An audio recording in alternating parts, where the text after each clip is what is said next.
Hi, I'm Robin Schultz with the Hoover channel. Don't forget to hit subscribe so you'll always know when we have a new video coming up.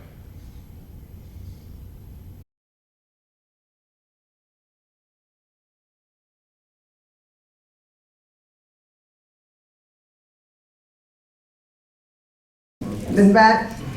My name is Ann Langley. I live across the street in the Danberry cottages, and because Cody Lighton, the executive director of this fabulous facility, is out of town on business, he asked me to sort of call us to order tonight. Thank you all for being here for the first town hall meeting of our new city council. We are delighted that we have 3 of the new council representatives here tonight, and Ashley Lovell, Robin Schultz, and Jean Smith, and you will hear from them in a minute. I'm going to sit down. But what Ashley asked me to do as we were getting started, we didn't know whether to expect 20 or 200 tonight. I know it's a holiday season, a cold night, a Wednesday church night, and half the world has the stuff I'm trying to get over. So we're delighted that all of y'all are here. Just to get us started so that councilors can kind of get a sense of where we're from, I'm going to call out some neighborhoods and ask you to raise your hand if that's where you live. If you're a resident of the Danberry Senior Living Community, would you raise your hand? Great, lots of you. If you belong to my neighborhood, the cottages across the street, just a handful, great. Lake Heather Estates, great. Beaumont, excellent. Inverness Highlands, great. Inverness at large, the rest of Inverness, anybody? And what about Greystone? Excellent. And what have I missed? Who's from somewhere I haven't called out? River Chase. River Chase, excellent, welcome. Anything else? Brook Island, great. We're glad everybody's here. Okay, I'm going to take a mic and sit down in this front. See, Robin is recording this so we can put it on the city website, Facebook page, whatever. So I'm going to sit right here, and after the councilors speak to us, they're going to open it up for questions. If you have a question, come up front and I'll give you the mic so that you can be seen on the camera and heard as you ask your question, and then the appropriate council will respond to you depending on what area of interest you're asking about. Okay, with that, I'll introduce Ashley. Ashley, we're thrilled to have for the first time ever a city council representative from the eastern side of Hoover. Ashley is a native Hoover. She's lived here all her life. She graduated from Spain Park and Birmingham Southern, where she was captain of the golf team. Go thing. No basketball? Wow. She's a proud mom of 2 elementary age children who attend Greystone Elementary, and she's got a big job with a healthcare company doing sales and marketing and training. And somewhere in her 24-hour day, she finds time to be an involved city council representative, and we are so glad. Thank you for being here. How are y'all tonight? Yes, I'm so excited to be here because when Robin and I were campaigning, we specifically talked about the importance of having open communication and dialogue with the residents, and so we committed to having one of these town halls, regular town halls, and that is now reality. So I'm really glad that you guys showed up. The east side, traditionally, you know, City Hall is kind of far away and you have to battle 280 traffic and all of that fun stuff, and so it makes it a little bit more difficult to get to City Hall. So hopefully we're kind of bringing the information to you and you can have a more connected relationship with your councilors, because you know what we do on the council matters and it impacts your daily living. So I'm really glad to be here. There's a few people that I wanted to introduce before we get started. So we have a member from our legislator, Mr. Arnold Mooney. We've got a city commissioner, Josh Sisk. I'm glad you're here. And then of course we've got my fellow councilors here, Robin Schultz in place 1 and Jean Smith in place 2. So, very good. So, let's just go ahead and get started. First off, I wanted to make sure that everybody understands kind of the dynamic of the council. That was the biggest question that I think I got through the campaign Can season. you use your mic? Yes, I'm too tall. No, I'm too short. I'm too tall. Is that better? Yes. Okay, perfect. There we go. Is it too loud now? Okay. What I was going to mention is that one of the biggest questions that we got while we were on the campaign trail is how is the city council organized and how many city councilors are there? So do you guys know how many city councilors we have? 7. And all right, quiz question. We have 7. Are we at large or are we districted? We're at large. Very good. So all 7 councilors represent all of Hoover. But it is unique in the fact that I do live over on the east side of Hoover. I'm a Hoover native and I've lived on the east side my whole time I've been in Hoover. So I do bring a unique perspective to the council from the east side of town.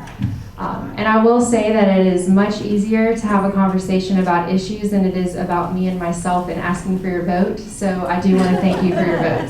But we're not talking about me, which is great.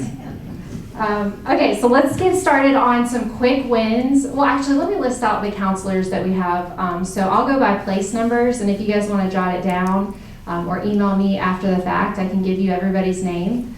So in place 1, we have Robin Schultz. In place 2, we have Jean Smith. In place 3, you have Ashley Lovell. In place 4, we have Christy Driver. In place 5, we have Derek Murphy. In place 6, we have Casey Middlebrooks. And in place 7, we have Steve McClinton. And our city council president is Casey Middlebrooks, and our pro tem is Christy Driver.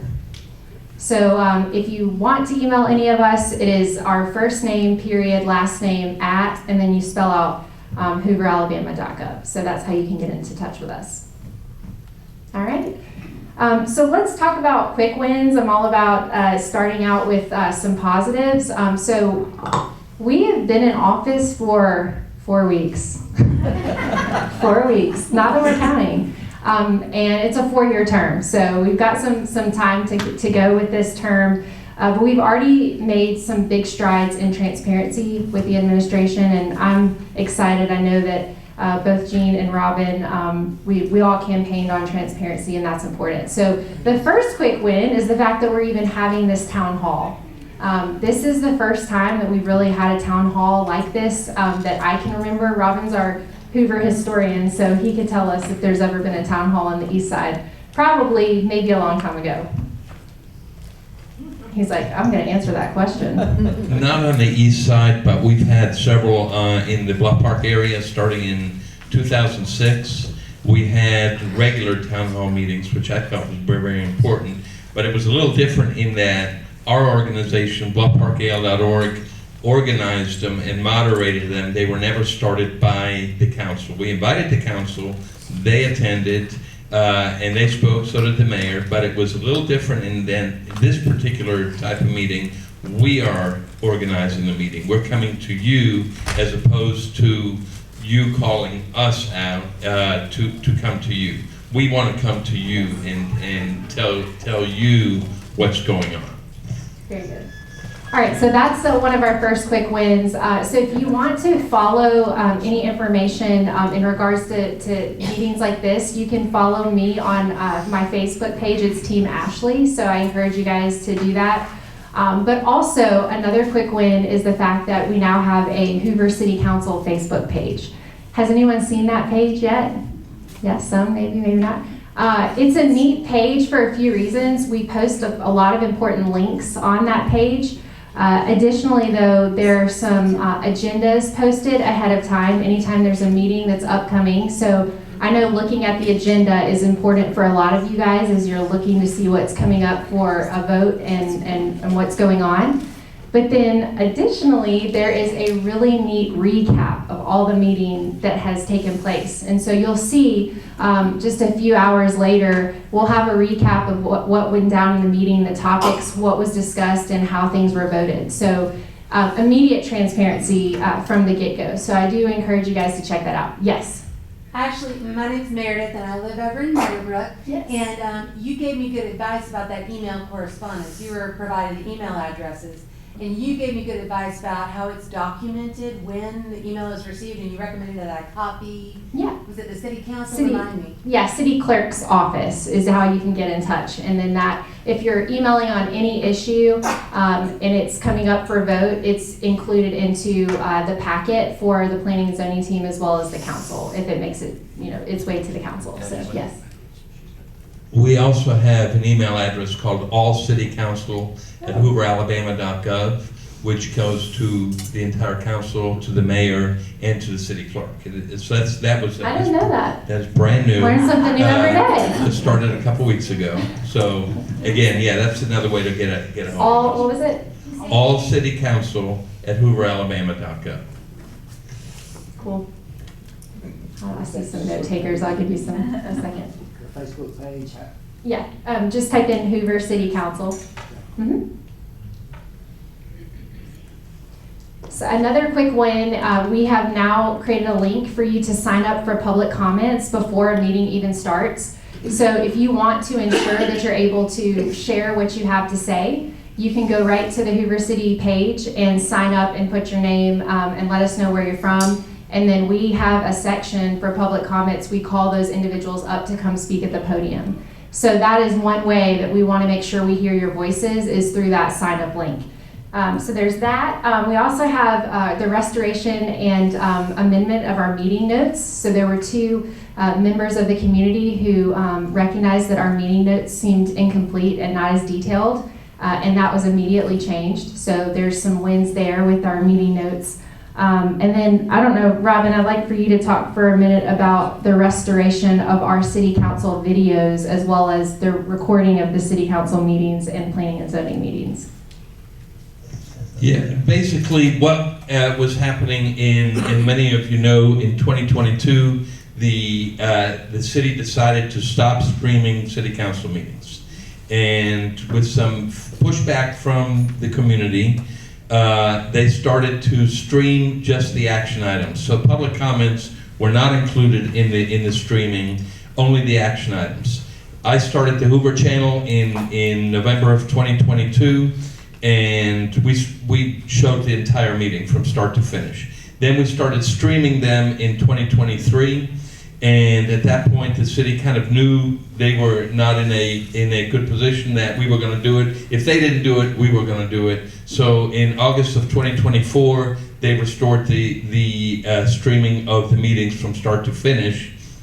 But one thing that had happened prior to 2022 is planning and zoning meetings, which are very important as well, were also streamed. They stopped altogether. 2 weeks ago, we introduced a resolution, which was voted unanimously, that all planning and zoning meetings and work sessions will be streamed in their entirety on the city's YouTube channel. So just go to City of Hoover YouTube, and you will see all the meetings. They are live streamed. What we do afterwards, what the Hoover channel does, is I take the city's meetings, I upload them to the Hoover channel, I add links to the agenda, to news stories, to kind of a breakdown of what happened at the meeting, so that it makes it a little more concise. But we now have the ability, we restored the important transparency of if you can't be there, you can still open it up on your computer and see what's going on. Very helpful. So that's some, in the short 4 weeks that we have been in office, those are some immediate changes that you can see, and you're going to continue to see more and more changes as we have more time and things are done. But additionally tonight, I wanted to talk about what's happening on this side of town and make sure that everyone understands kind of what's going on, because there's a lot of things that are either hanging out there or progressing. And if any of you have seen my next door updates, Facebook updates, maybe you've seen something via email, I am committed to making sure that you guys all know what's going on, and you'll make sure you get reminders. It'll probably get annoying after a while. You're probably like, okay, Ashley, you got it. But I'm not going to let you guys be in the dark. And so that, again, is what we're going to talk about are some of the items. There's really 5 main items that are kind of in process or happening that are impacting the east side. So I'm going to go over each one of them, and then if you have questions on one of those particular items, I think it would probably be best just to hold your question until after discuss all the items, so that we make sure we get the information to you guys first, and then you can come up and ask your questions. Does that work for y'all? Perfect.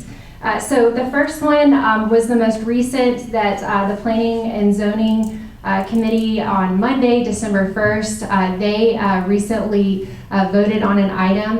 It is the Islamic Academy School. They are a recommending body, and they recommended to deny that application. It is going to still come to the City Council, so I would imagine that it will be seen by the City Council in one of our first meetings, which is on January 12th. So I just want to make sure you guys are aware of that. As far as the next item that is going to impact, it is the Birmingham City annexation and rezoning. Have you guys heard what's going on with that? So brief explanation, if there is an unincorporated municipality, then like unincorporated Shelby County, then Birmingham City can practice what's called contiguity and annex and rezone. And so there is a parcel of land that's currently zoned for unincorporated Shelby County at Pine Tree Acres. Have you guys know where that is? It's by not St. Vincent's, no, it's UAB 119, but it's that empty lot. So right now, Birmingham City is interested in annexing that, and they would like to, it's about 14.5 acres, and they want to put in a 185 units, actually it's more than that, it's 280 multifamily housing units in that area. So on that, it's in process. So we got word from Hunter Williams, who's one of the Birmingham City Councilors. He's been great. He's helped educate us on the topic. He let us know what was going on. The actual proposal has already been through 2 rounds of review. So it went through the Zoning Advisory Committee, and it was recommended no, as well as the Planning and Zoning Committee. It was also recommended no.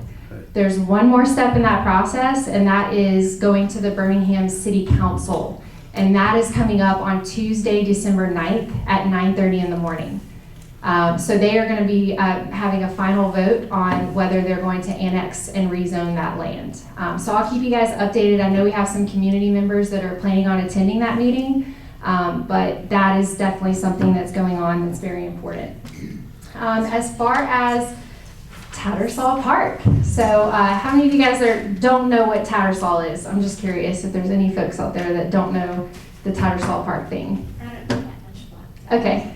So the over by Publix in Tattersall, Greystone, 119 area, there is some land that is currently zoned for commercial, and EBSCO is looking to apply for a conditional use to build a multifamily mixed-use development. So that is going to include quite a few apartments in the plan, at least it is. So in that 33 undeveloped acres, they want a village center, a mixed-use project, 90 market rate multifamily apartments, 30 to 36 condominiums, 170 active adult rental units, and a 125-room hotel. So on that topic, Tattersall is kind of near and dear to my heart because it was kind of the item that compelled me to want to run for city council. So as far as this item goes, where does it stand? It currently was, it was passed or recommended by the Planning and Zoning Committee last year. And so at the present moment, it sits kind of just out there waiting for it to come across the city council. So it's going to be up to EBSCO to initiate that of when they want to, if they want to bring that forward to the city council for a vote. One concerning item with what they had proposed is that there was a provision that if that 125-room hotel, if they had trouble getting someone to, to come in and do that hotel, that they would take those 125 rooms and convert those to multifamily. So that was in like red at the bottom of the application, and I know that that was concerning to a lot of people. No parking. No parking. Yeah, and parking and traffic and yeah, all that stuff. So, so that's where Tattersall's at. Technically, the last time we heard, we were saying, January of 26, but I still haven't heard anything. So I'm just kind of monitoring it, and I'll make sure that you guys are kept in the loop on what's going on with that. A couple of other things. I know there's a lot going on. There is also the big box. Some of you guys refer to it as BJ's, but it's the big box commercial development that's right down the street here. As far as that goes, that is currently zoned, and BJ's are, well, the big box store originally applied for conditional use for gas and liquor, and of course that did not happen. So without gas and liquor, what they could build it right now if they wanted to. The one item about that, so it's just again, it's kind of just out there, and I know we have a lot of members from the community just kind of monitoring what's going on. I know as new counselors, we are not privy to those original details, but I'm sure eventually we'll learn more about it. But that is where that project currently sits. So I'm sure there'll be some questions that you guys have with that project in particular. So of course that's, please come up and ask those questions if you have them. Then two more things, and then I'll turn it over to you guys. So there's just a lot going on. So for the Greystone people, we have a four-way stop situation possibly happening at Tattersall Boulevard as well as Greystone Way. And there have been quite a few accidents there. So I know the city was looking for some solutions to try to mitigate that problem. However, there were some questions asked on the traffic study and things like that. So originally they had planned to put that four-way stop in on 11/24, but have since postponed it so that they can collect a little bit more information on the traffic study. So that's just kind of out there as well. And then also, you probably have seen the stoplights that are on 119. They're no longer bagged, they're flashing. Have you guys seen those at Tattersall Boulevard? Yes, so there is a plan to have those be coming up and running, and that is owned by Hoover City, that stoplight. So if you have questions, you can reach out to me and I can give you a better timeline. But they are planning on bringing those up and becoming operational soon. All right, and I think that's it for now. Anything you guys want to add before we do this? Yeah, come on, you want to, yeah? Robin's like, yeah. I mean, that was I wanted to bring you up to speed on some of the other items that are not specifically on Hoover, on the eastern side of Hoover, but still will impact you directly or indirectly. We have an arts council, and I don't know if you were aware that we have an arts council, but I'm the chair of the arts council, and that is something that a lot of people are very interested in. Over the past few years, we've heard talk about a performing arts center, also should be known as the Center for the Arts. Okay, we don't want it to be limited to just a performing arts center. A lot of talk over the last 9 years about it. The Arts Council will get into more detail on that, and we encourage you to if you're a fan of the arts, we are going to be taking applications for members on the Arts Council. We encourage you to put in the application. We'll most likely do that in January if you're so inclined. An update on the Hoover East Park. Those of you that may have members of the family that play at Hoover East, we have had no power there for going over a year, and that is being repaired, and the estimated repair time for that will hopefully be either March or April. We want the kids to be able to play at nighttime as well as during the day, and in the last year they've only been limited to playing the day or limited to playing in the Spay Park sports facility. And as far as, I'm the chair of the Parks and Rec, or co-chair of Parks and Rec, also the chair of the Education Committee. So those are the items that I will be overseeing. So if you have questions about that, the way we're going to answer the questions is whoever chairs that committee will answer your question directly from over here. So, Gene? I'm fat and happy. I do want to say one thing about this particular council, okay? I have been active with the city as a resident for many, many years. Gene has been, was first elected to the council in 2004. He was president of the council from 2016 to 2020. And I've seen a lot of council members over the years. I can tell you right now, this council and this mayor is a team-oriented council. We're all about working as a team, not working individually.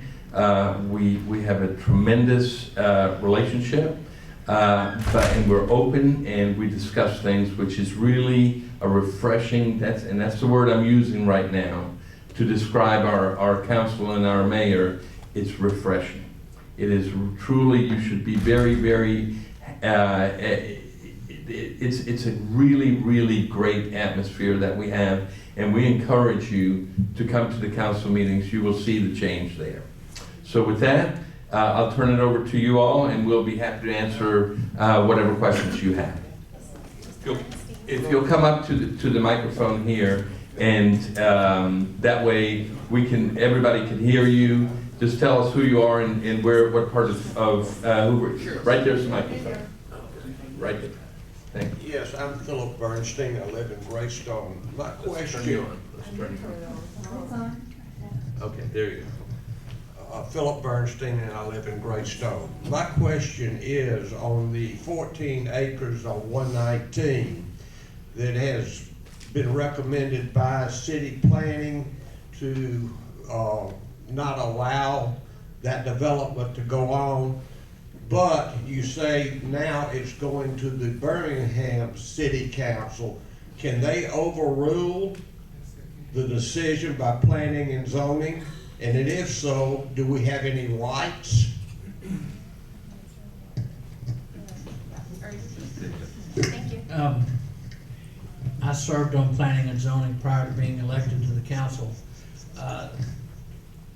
The 14 acres has never been in Hoover, so we need to understand that. These other committees in Birmingham, when they're trying to annex this other property, they are recommending bodies as well. Some of them are committees that are made up of Birmingham City Council members, and their opinions go to the full council, but they again are recommending bodies. The full City Council in Birmingham will be the final authority if they choose to do such. I hope that answers your question. Recourse? Really, once Birmingham City Council, if they were to pass it, really the only way to deal with it after that is to file legal action, unfortunately. Yes, sir. Does Shelby County have any input? Shelby County If it's annexed, he asked if Shelby County had any input. If it's annexed into Birmingham, then Shelby County will have no opportunity at that point. You know, it might be you want to talk to Shelby County before it gets annexed and see if there's anything they could do to convince Birmingham to leave it alone. Commissioner, what are your thoughts? Yeah, I agree with you. That's what we would want as well. If we have the opportunity to do so, we would want the same thing. But if it's annexed into Birmingham, there's nothing we'd be able to do about that. Thank you. My name is Meredith Satterfield. I'm in unincorporated Shelby County in Meadowbrook, and I have been trying to get a better understanding of all this that's been going on. What did you call it again when, for example, the city of Birmingham can claim the property, any property that's adjacent to other Birmingham properties? So the way they've been doing down Highway 280 for years. They can't claim it. They cannot claim it. What is the proper term? The property owner has to request to be annexed. The only way that they could go and have it annexed into Birmingham without the owner's authority would be to go to Montgomery and have it annexed through legislation. That's what Helena did to get all that property out 52 up to Airport Road by the Bessemer Airport. Vestavia did that with Liberty Park. They went to the state legislature and they had the state assist them to annex that because it was not contiguous, but it allowed Contiguous, them to that's the do word it. I was looking for, Yeah. contiguous. Right, but, it has to be, at this point, it would have to be requested by the property owner. And isn't there something in our Alabama Constitution that accommodates that contiguous aspect that would have to be changed to prevent it? That's a Gene question. I figured Robin had a copy of the Constitution in his pocket. Have you read the Alabama I Constitution? believe, It's been a couple of weeks. I remember the representative in Shelby County, Lindsay Allison, mentioning something about that to me and Ashley at some point. That's Mr. why I was Mooney. curious. Do you know of Yeah, anything? Mr. Mooney, how about it? Can we bring you a microphone? He says no. It might be he's just not aware any more than I am. I need to go there. No. Okay, I'll pass around the mic, y'all. I'm Kathy Jones, I live in Greystone, and I'm thinking, well, if Birmingham can annex it, why can't Hoover or Shelby County annex that land?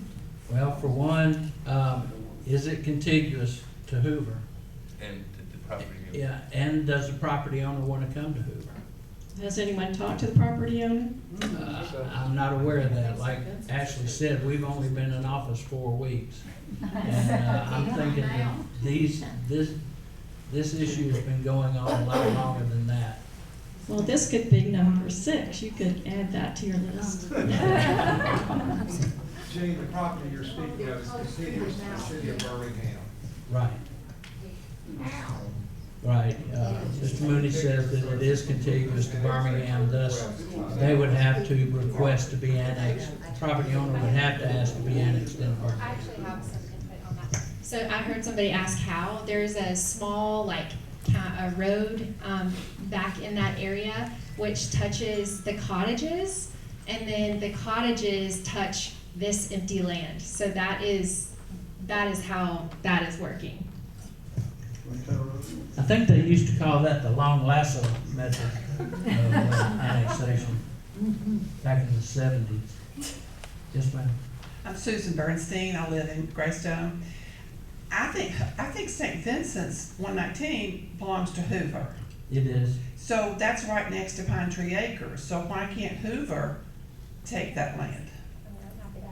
The owner would have to come to Hoover and request it be annexed. Can you not go ask him to come to Hoover and ask for it? Who has the annexation committee?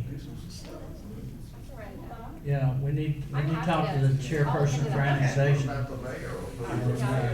get that person. All right, one more thing. And the mayor and mayor's staff Yeah. should be involved. Is it set in stone that the Performing Arts Center is going to be in the other Hoover, as I call it? Nothing is set in stone. Well, couldn't it be in Tattersall? It would be a lovely place for a Performing Arts Center.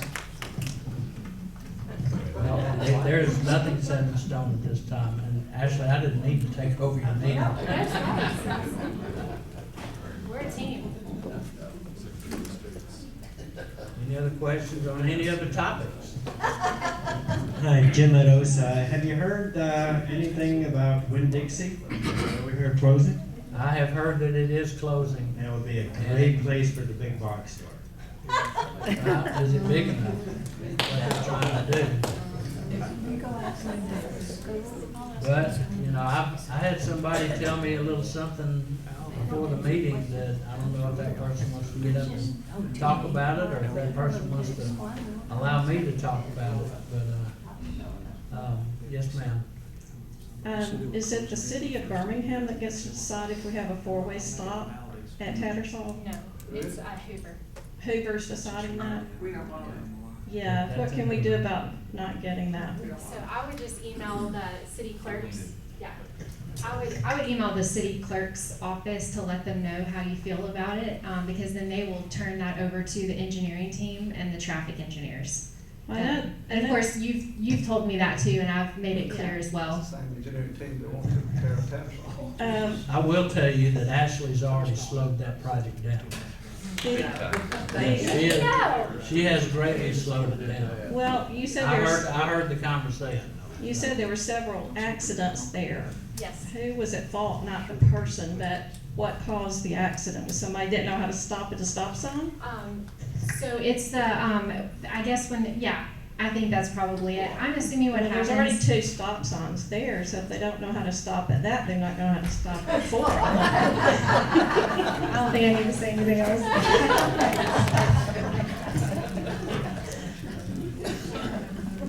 We got one in the back. Question? I'm Charles Evans. I'm at Lake Heather across the road. I'd like a quick update on BJ's and what's the status of that, and particularly what's happening on the road that you got to here that will be filled with traffic when they come and lower all of our property values. I think it's a good question, but I'm going to give you the short answer. We don't know at this point in time. The previous administration dealt with BJ's and spoke with them, and at this point in time, all of that is being looked at by the current administration. That is something that the mayor handles initially, but he keeps us informed on it. And I can tell you over the last 4 weeks, there has been very little, if any, talk about that. So I don't have a direct answer for you on either the road or on the project itself.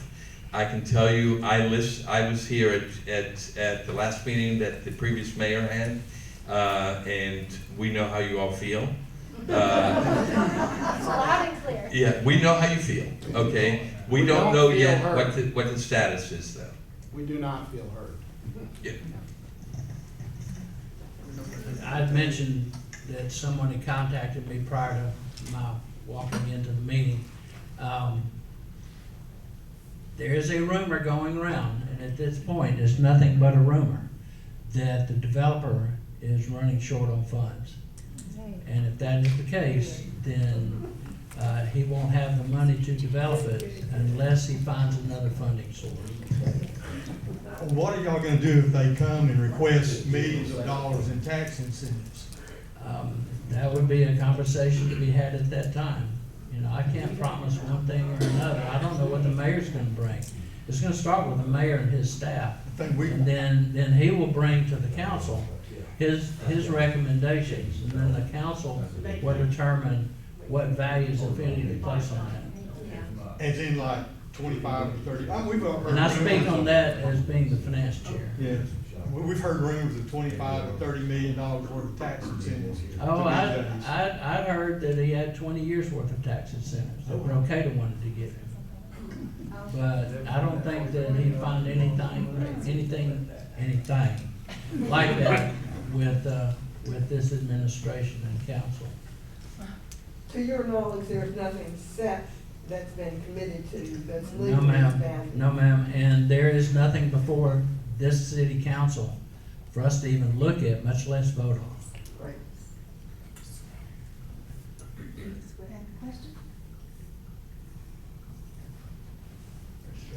There's a question.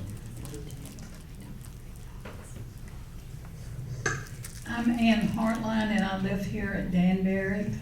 And the information that we have been given about BJ's is the developer was very good to communicate with our executive director for several months. You know, trying to make friends, making a sidewalk from here over to his big box store. And all of a sudden, the communication was totally cut off. He does not respond to anything. And the rumor, as Gene has it, or maybe it's not, is this man has no people that are in with him. And he personally borrowed something like $3.4 million from a bank in Montgomery. He paid $3.3 million for this property. So he's got $100,000 to develop this land. So there has been no communication with him. So that's what we have been told.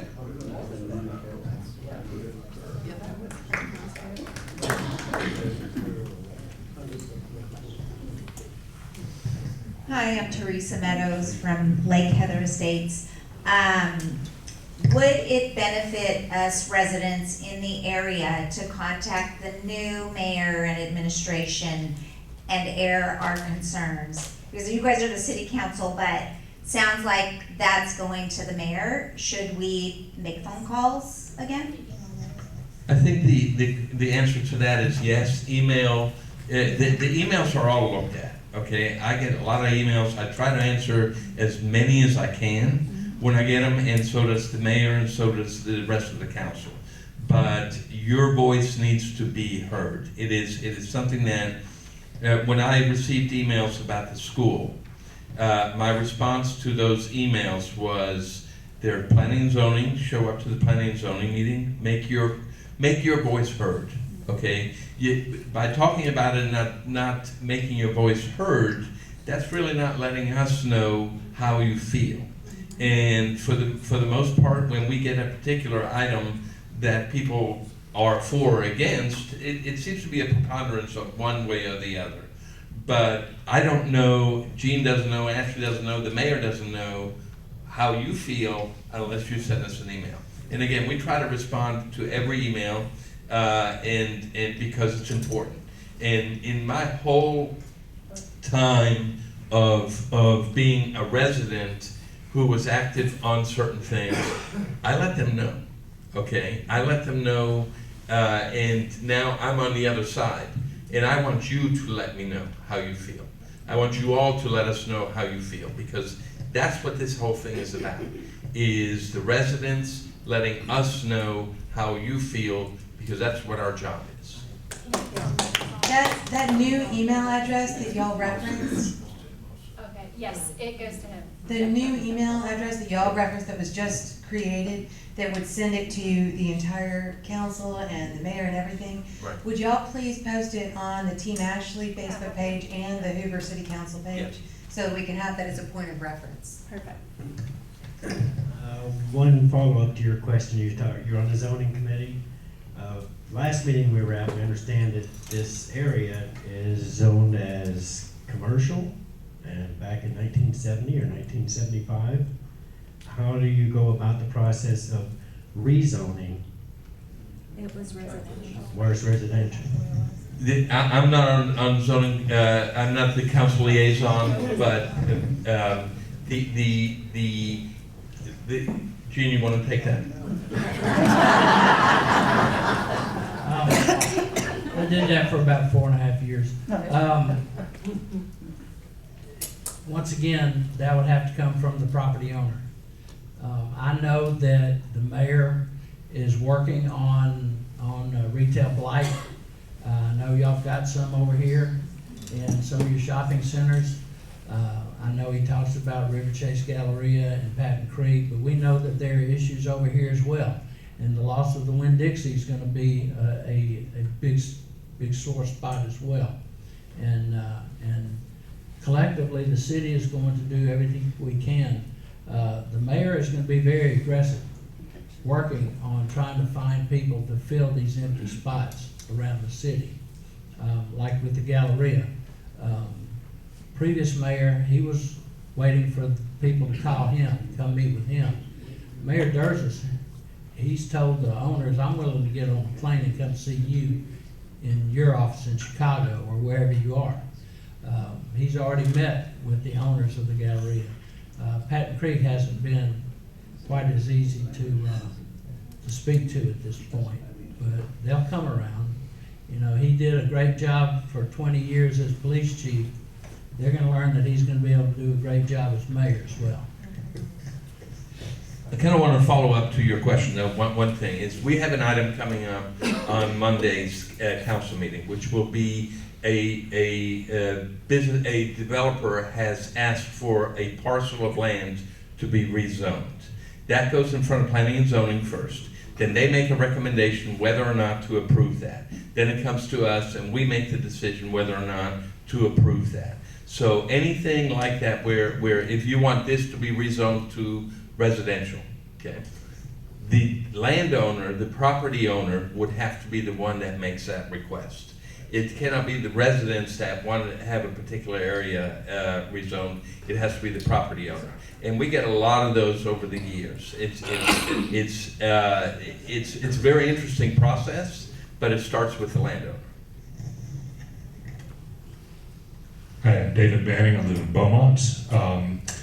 It's been reported that Piggly Wiggly is taking over a lot of Southeastern Grocers locations in areas like Demopolis, further down 280, and just in these rural locations. Talking about using tax incentives for good, could it be put before the Piggly Wiggly that, I mean, they're already having to send a delivery truck down to Deneville Valley, and it would certainly be in their interest to operate, especially with a store that large, and the way that they operate their business. They are very geared for specialty shops. Of course, they've got great deli, floral. But if we could entice Piggly Wiggly to go in there.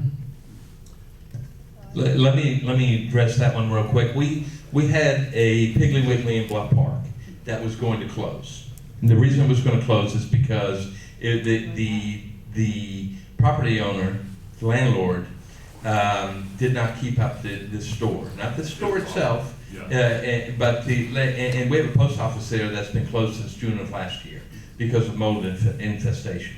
So Piggly Wiggly was going to pack up and leave Bluff Park. And the shopping center owner on the other side approached me first. I was just a resident. I introduced him to Councilor Posey, and from there it started going. And we have now the nicest Piggly Wiggly probably in the state of Alabama, based on proper incentives. It was a very nice. It was a win-win for both the developer, for the owners of Piggly Wiggly, and for the city. And so, to answer your question, yeah, it's a good idea, but Piggly Wiggly has to be the ones that have to kind of want to do that. And the Piggly Wigglies in Birmingham are owned mostly by one particular family, and so it's worth a shot in asking. It's worth asking them and saying, hey, what do you think? And if the residents are open to it, that's even better. I'll sign an invitation.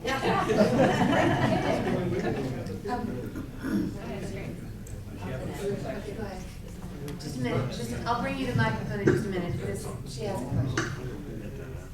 I'm Concetta Gideon Poor. I also live in Beaumont. So I have a question about the tax incentive. And basically my question is, because I spent an afternoon with a Lake Heather resident trying to figure out how the tax incentive benefits the city and how it's calculated, because so we were just using a gallon of milk sold at BJ's.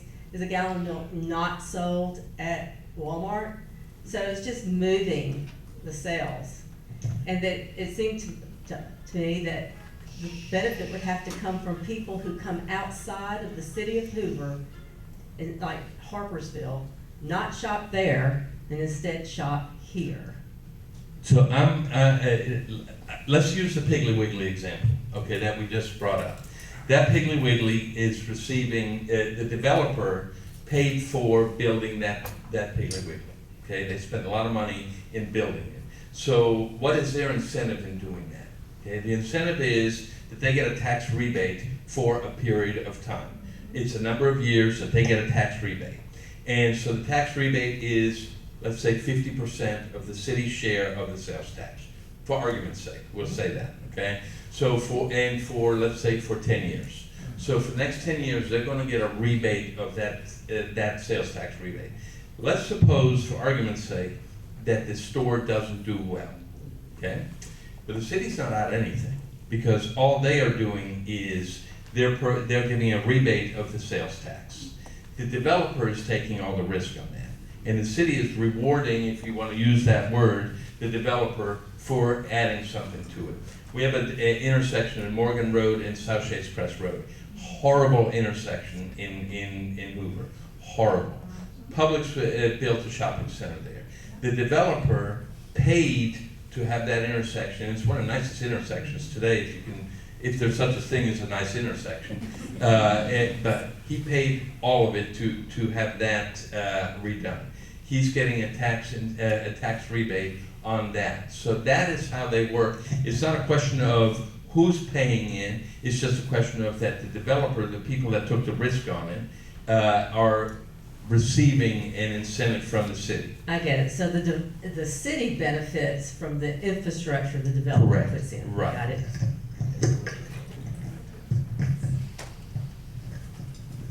I think that what we're doing here is very informative, and I would like it to continue.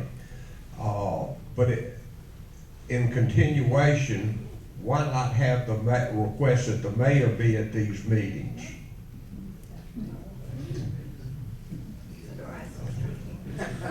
Yeah, we can absolutely, if that's something that you guys would like to see, I'm happy to make that happen. Is that something you guys would like to see? Absolutely. So your next meeting, I will make sure he is here. Yes, and he would be glad to be here. He is awesome. Gary Kitchen, over across the road here. Back to the tax incentives. I'm still I'm old and a little slow. But it appears to me that a BJ's over here is going to get X number of dollars to set it up and then so much out of the taxes. But the bulk or the majority, if I'm thinking correctly, of the business BJ's will get will be coming from business Hoover already has. So they're giving up a percentage of something they're already getting to have it traded from somewhere else to here. For instance, Costco and Sam's probably will provide most of the business that they are already getting for BJ's to get here, as same as Walmart.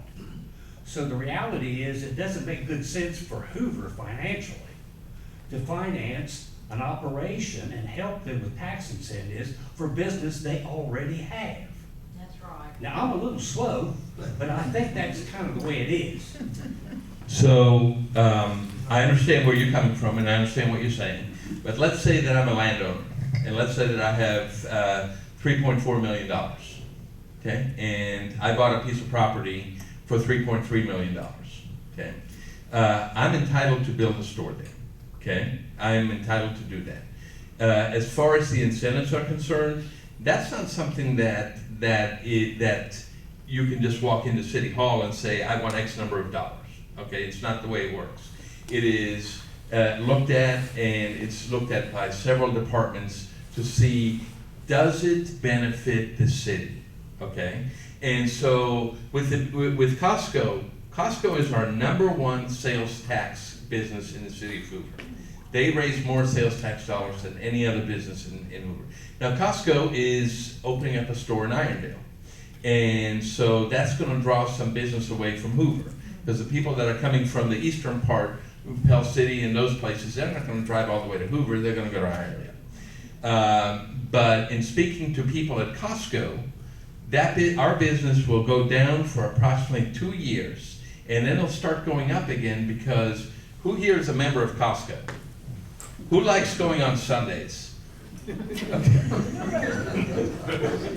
Okay, we those of us that are members of Costco avoid this store on certain days of the week because it's just really interesting to maneuver your way through there. So they feel that those of us that are not going on certain days will start to go, and they're going to start getting the membership back that is being lost to Irondale. But to answer your question directly, that the incentives, they sit down, they don't just say, open up BJ's and here's a whole bunch of incentives. That's not the way it works. It's a way, it has to be beneficial to the city before they start giving stuff away. Back to what I said though. Yeah. The bulk of the business they would receive is coming from business that's already here. And 92.63% of all the people who live around here don't want it here. But we can't stop them from I understand doing that. it. So Yeah. if you don't do the incentives and we cut off this one exit, nobody here cares. And I don't disagree with what you're saying. okay? But I cannot, the one thing that I've learned over the years in fighting certain things, and I've fought a bunch of them. I've won some and I've lost some. But I've learned one thing. You can't tell a property owner what to do with his property. No, I'm not saying that. Yeah. But Hoover can stop that exit, and Hoover cannot give tax incentives. That's what Hoover can do, regardless of what that owner does. And then if he wants to open up, fine, he's had the right to open up without this exit and without tax incentives. Now, we have Let's not see been, if that dog will come. and we have not been presented with anything, so we don't know we don't even know what they have been told. I understand. And the good news is, whatever they've been told, we don't think it's in writing, so therefore, That's what the concern of most of these people Oh, sit here is. I've been to some of these meetings, I know exactly what you're saying. Just for clarification, the exit that you're referencing, what is that exit? Right out Inverness Road, Inverness Center Drive. Stop the exit there and don't give the tax incentives. And he can build that thing and have it going. And let them go. Just We're for happy. clarity, what they said is that they were going to open up from the BJ's, that they were having traffic, the trucks would start coming down this road. And there would also be a lot more traffic coming down this road, which is all residential. That's the concern that we all have. My comment back, sir, respectfully, is that this is a pretty hot topic for all of us in the East, and we would really like for you to know what was committed. We were given packs and packs and packs of information, which we could give you or send you if you don't have access to it. So let's go back to the meeting that happened in August, in this room. Okay, it was a pretty packed room. It was standing room only, and there were 3 people over here. There was the city attorney, there was the city engineer, and the city planner, and then the mayor was over here. And what happened at that meeting is you all were treated very disrespectful. Okay, the city engineer treated you all very rudely. And I was sitting back there and I listened to it. We're going to listen to you. Okay, we're going to hear what you say. Okay, and we're going to take into account what you say. That's the whole premise behind this. We're not going to do anything that where I can't speak for the rest of the council. I can only speak for myself. I'm not going to do anything without consulting with the people first. Okay, I'm 1 out of 7. Gene told me something in 2006 in front of the Rite Aid drugstore on Montgomery Highway. He said to me, all I have to do is count to 4. Okay? What that means is 4 votes gets anything passed or failed. Right? And so what you have to remember is, yes, we are listening. We heard, I know exactly how you all were treated in that August meeting. It was a rough meeting. Right? And people came up to me after the meeting. It was very interesting. But we hear you. We heard what you have to say, and so we will take that into account. Right now, it's a non-issue because we haven't heard anything. We don't know of anything that's going on, but we know very much that it's your concern. We know how much you care about it, and that's an important part. So, yes, so, because actually you had said to start with, you give the status that BJ's, as far as sort of the big box, that for them to come in, it's already commercial, so they don't really, it sounds like they don't need anything from you if they decide to build, and that means the access onto Inverness Center Drive or whatever was approved way back, saying access comes in. They don't need to, y'all, they could do it without y'all doing anything. Correct. They can build the store. Now, I've heard conflicting things about the traffic studies and about the roadways. So I want to make it clear that the conflicting stories we have heard, we don't know the whole story yet. So I don't want to answer or commit to something that I don't know or we don't know enough about. Okay, there's been a lot of stuff that, the one thing that the previous administration was really good at was not letting people know what's going on. And so, and that includes the council members, okay? They did not know some of the things that were going on either. And that's not fair, that's not right, because we need to know what's going on when we vote on something. You can't hand me a 595-page agenda, which was done on November 20th, 2023, and have me vote on an incentive package for a development in River Chase, and then tell me I need to read this before I vote on it, because that's not, yeah, I can't read 595 pages in an hour. Right. Okay. But the incentive, yeah, and forget the incentive, let's just say you're not gonna give them an incentive. But he could come in here tomorrow and start building. He could, because it's And- zoned properly. And here's what they've done, if you notice on Inverness Drive, they actually have an access where they actually put the screen around it, the silk screen. And so they're going to access, it looks like, off of Inverness Drive to do the construction. And again, we have not been made privy of that, and we need to, I don't want to answer something, we don't want to answer something that we don't know 100% about. But he can go do that tomorrow. He could. And there's nothing y'all can do about stopping him entering off Inverness Drive. Okay, you're correct.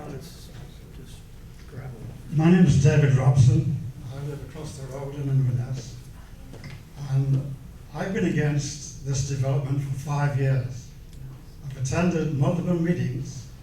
We've raised complaints. And the last one, the mayor sat there and made notes. But we never hear of anybody saying, we're going to fix this for you, or we're going to take care of that. And tonight, what I hear you say is there's nothing on the Hold the mic to your agenda mouth, please. to discuss BJ's. We want to hear what you're saying. Okay. So what I hear you saying tonight is there is nothing on the agenda for BJ's to be discussed with the council. As of right now, that is the correct statement. I would like to ask you to get this on the agenda, because if you don't, we're going to lose again. It doesn't quite work that way. Yeah, we can't, the way that it works is, it has to go through planning and zoning first, it has to go through the city engineers before it gets on the agenda. Well, It doesn't quite work the way that, it'd be great if it did, but it doesn't work that way. Well, one of the questions was about the tax incentive. Planning and zoning doesn't really need to do anything on the tax incentive. Correct.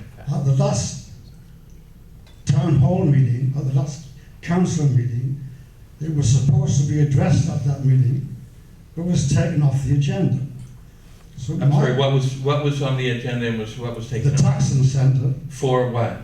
for BJ's. Are you speaking about post-November 3rd or pre-November 3rd? Pre. Okay, which we do not know about, because that was not something that we were made privy to. No, what it is that we don't know if the tax incentive has been approved. It's not been voted on, so the answer would be no. Then is there anything we can do to stop that incentive to be approved? When it gets on the agenda, show up and talk about it. If there is a tax. If it ever gets to that point, okay? It may not get to that point. I think what I'm hearing, and you correct me if I'm wrong, you're saying that there's already a tax incentive agreement in there, and you want to stop it. Is that correct, or am I incorrect? My understanding is Mayor Mercado, either verbally or whatever, gave the developer a tax incentive, told him he would get it. He can't do that without council approval. Yeah, well. And he's no longer with us. But anyway, the bottom line is, I'm sorry, I should have rephrased that. He's not involved. I would like to know, has the tax incentive been given to the contractor, the developer, and when was it given? Because when we had a meeting here and the mayor was here, the impression we got was everything's a done deal with this developer. But it's not, okay? It's basically, it's like me making a verbal agreement with you, and say, I'm gonna give you $25 million tomorrow, okay? But unless I have that $25 million to give you, it's not happening. So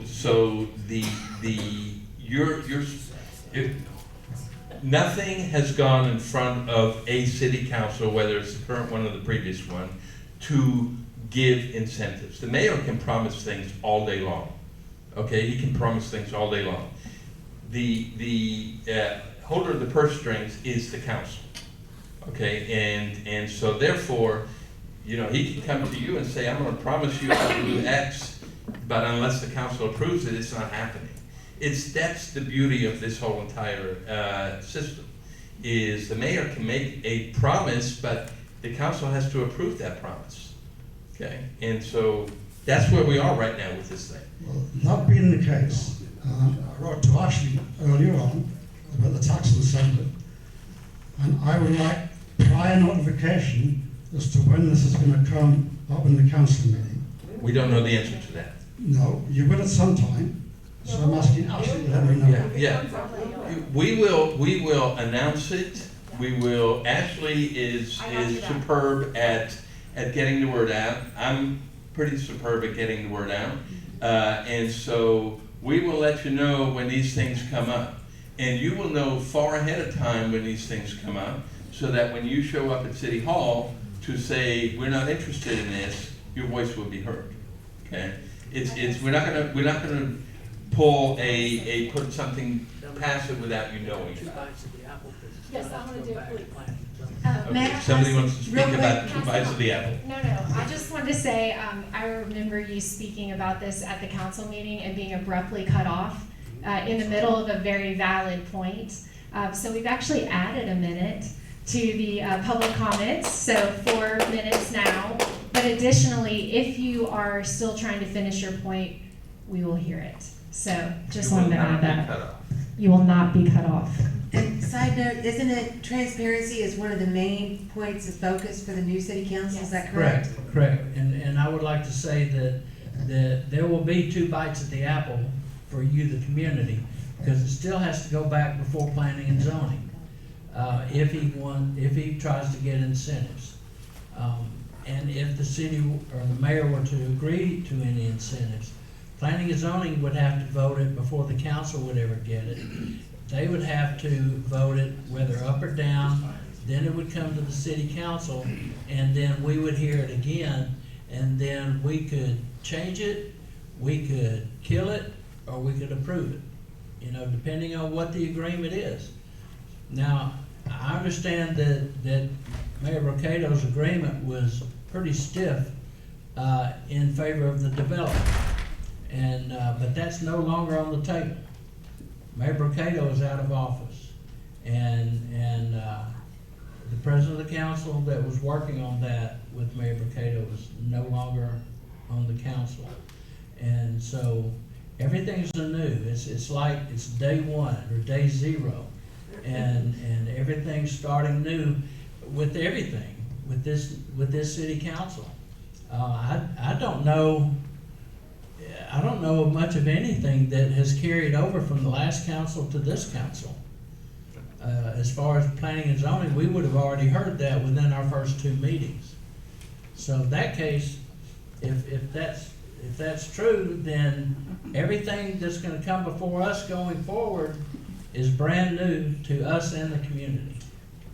I hope that makes sense.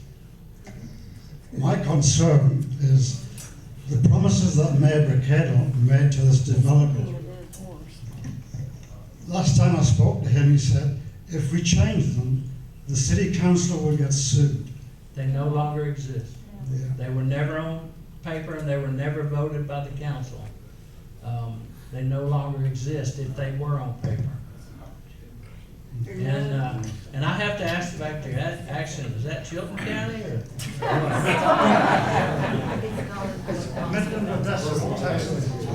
Sorry, I have multiple questions. I'm trying to remember. Did you?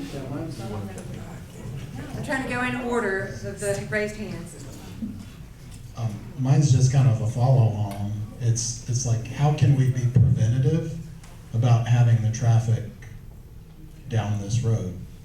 And is there something we can do in zoning or something that we can do that says it can't that heavy equipment can't be used on that road, or something to keep it from being the main thoroughfare? Once you hear about something happening, that's when you can be preventative. The three of us sitting here have not heard of anything happening, okay? Nothing's happening. We do not know of anything happening with the big box store at this point. Yeah. Are people using heavy equipment now? There's nothing happening right now, am I correct? Correct. So there's nothing happening. I'll just say that we were all given the same impression that he was. That I need to, really happening. I'm going to say something, but you need to read between the lines, okay? A lot of stuff was said by the previous administration that may or may not have been true, okay? I was told many things by the previous administration that may or may not have been true, okay? And that's really, right now, what you've heard from the three of us is we know of nothing happening with with the big box store. When we do, she will put it out there. I promise you that, okay?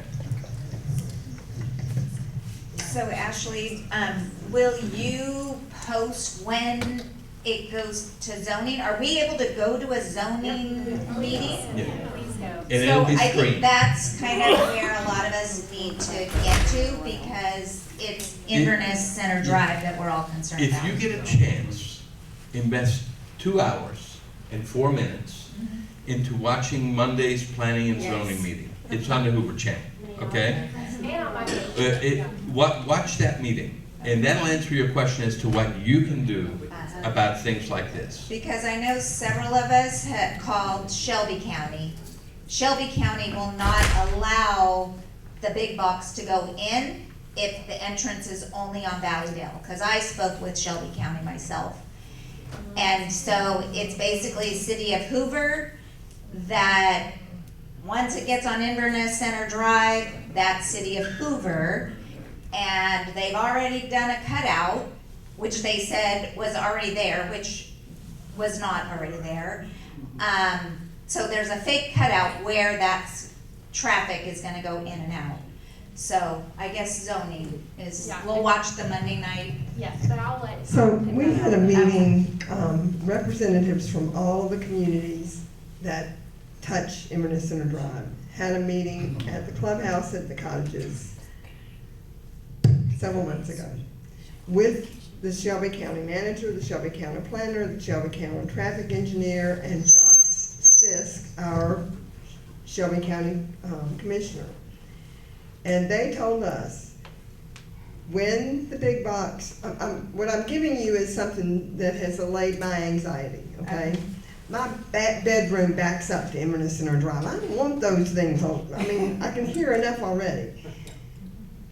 What Shelby County told us is, when the developer came to them with the big box plan, their initial reaction was, that sort of a development is too big for that plot of land. And they pushed back with respect to traffic on Valleydale Road, which is the Shelby County responsibility. They told us, and I don't know who, but the City of Hoover said, well, we'll open up Inverness Center Drive, and that'll allay some of the traffic on Inverness Center, on Valleydale. So when, in the meeting that Robin was just referring to, when the mayor said the county requires that access on Inverness Center Drive, that's not quite how that played out. They didn't come, the county didn't come to the city saying, you gotta have that. The city offered it. But that's part of what isn't in writing anywhere, isn't in any sort of, so what we understood, when we saw activity, when they put the fencing up around the land, they were coming up on a deadline for permissions. I'm not coming up with the right word. Permits, so they had to get started. So they put up those fences to avoid having to go through the permitting process again. And then after that, nothing's happened.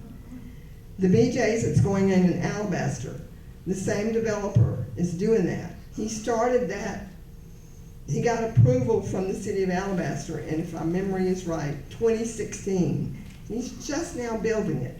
He doesn't have any money. He's highly leveraged. So the good news for us is he's not backed by a bunch of investors who are anxious to get this project started. Somebody was looking on, and it wasn't the BJ's corporate website, they were looking at, and they found an article that was listing all of the BJ's that were expected to open in 2026 all over the country. Inverness was not on that list. Alabaster's was. BJ's is waiting for the developer to get going on this project. He ain't got the money. So, like they're saying, there's nothing happening about it right now. It's not gone away because he still owns the land and it's still zoned commercial. But before he can do anything, he's got to come back to the city.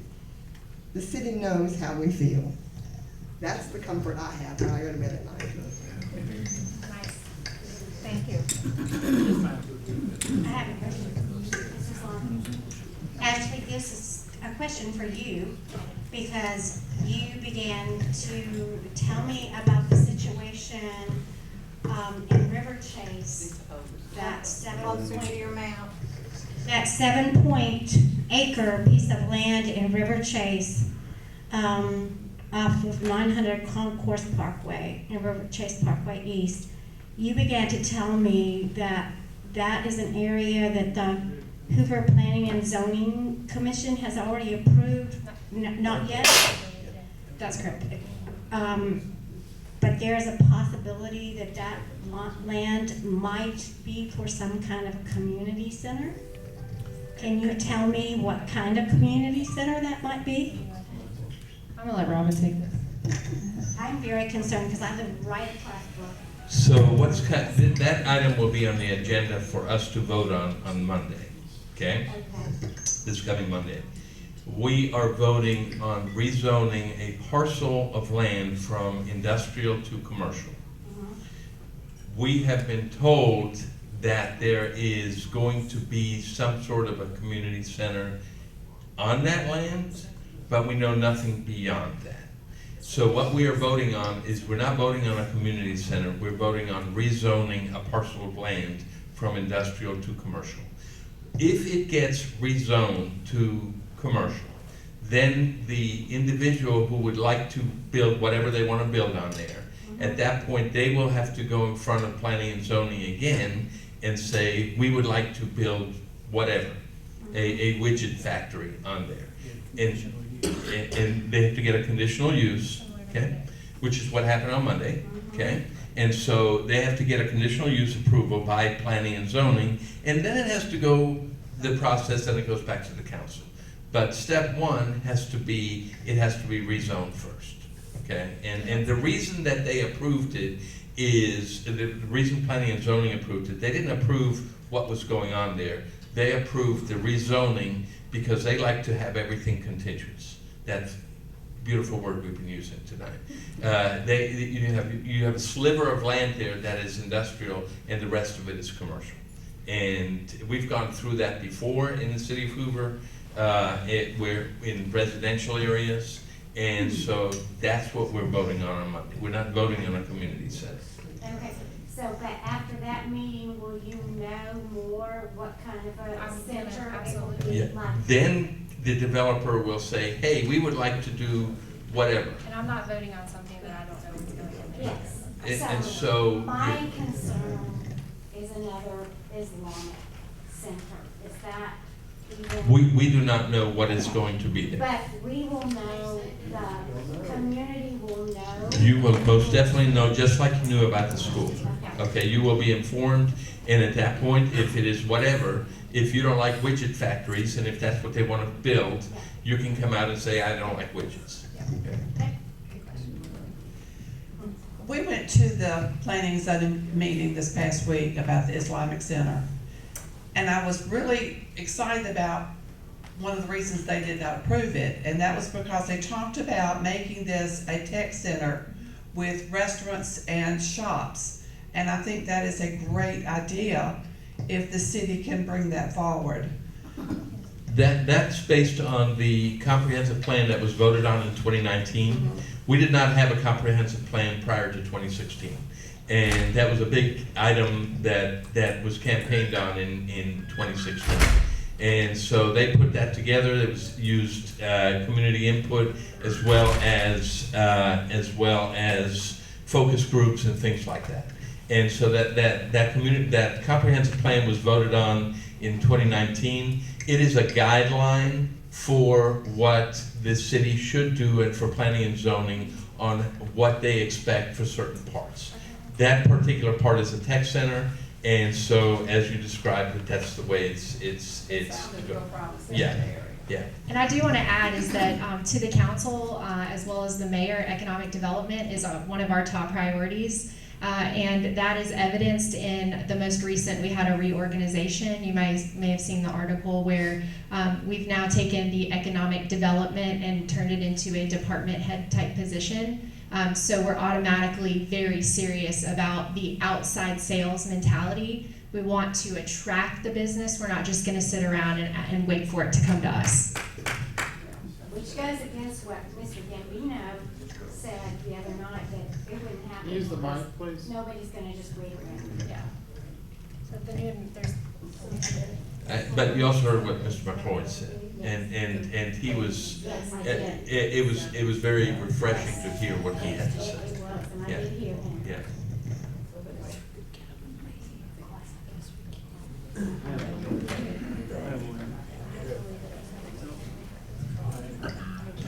Hi, Jim Meadows again. I have a question. The transition between the mayors and the council, was that an issue that you just haven't had time to review everything the past administration has done? Or was there no briefing as far as what's pending, what's transpired, what's been agreed upon? Is the question, I want to make sure I answer your question correctly. Okay. Are you asking, did they sit down with us and tell us what was going on and then kind of hand the baton over? Is that Right. Was there a proper transition of briefings? There was a proper transition where we briefed. It's difficult to say because some of the council members of the past were not briefed by the current by their own council. So you had the documentation, or you just have to dig into it and see what's been agreed upon and what's I was not handed a agreed huge upon. box by Kurt Posey saying, here, this is what you got to read. And I've gone through it. AI is a wonderful thing. It's putting things together for me. We're doing our research. We're doing our due diligence. But it was not. It was a peaceful transfer of power. Okay. Okay, and then just one final question is, can you explain the difference in zoning between industrial and commercial? If this one little piece of property is industrial, isn't it beneficial to that be commercial? Because industrial sounds like you could have a loud factory or auto shops going. That's why planning and zoning approved it. Okay, they feel it's beneficial for it to be commercial. And so we have to define what commercial is at that point, okay? And that is why they approved it, and they feel that it's the best for Hoover for that to happen.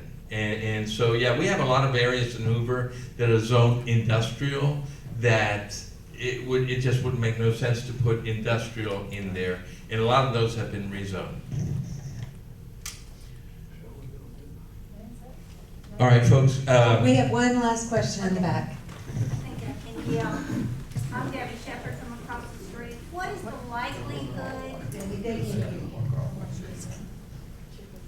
What is the likelihood of the city council overturning the decision of the zoning board from Monday night? We will need to hear everything at that meeting, and then we can answer that question for you better. So we need a turnout Monday night like we had. The item that planning and zoning had on Monday will not be at this coming council meeting. It'll be announced in January. And basically you will see it on the agenda, and you need to act accordingly. Yes, we need to all be there. Can I see this? Yep. I just gotta did you turn it off? Is it on? Oh. I just want to say for a moment that this is really refreshing to hear from you all, and I hope you felt heard this evening, and you can expect this going forward. I'm committing to you to do these on a regular basis, so stay tuned. Now, to be fair for everybody, we're a 50 square mile city.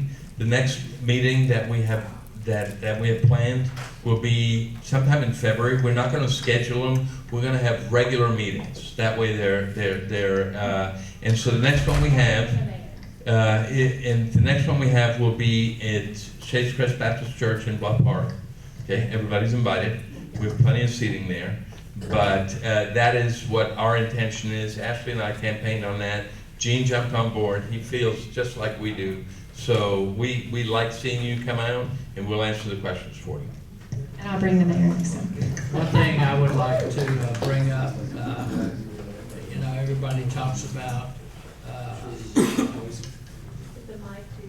being appreciative of our military, but one thing that I want to bring up, I'm a retired firefighter here in Hoover, and I want to bring up appreciations for our fire, EMS, and police officers. And in the back, we have the senior sergeant.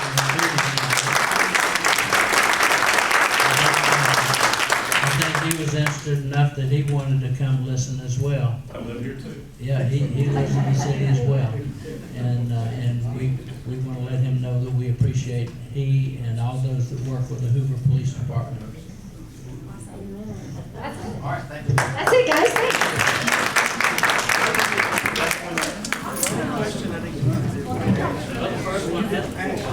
What do you think, Paul?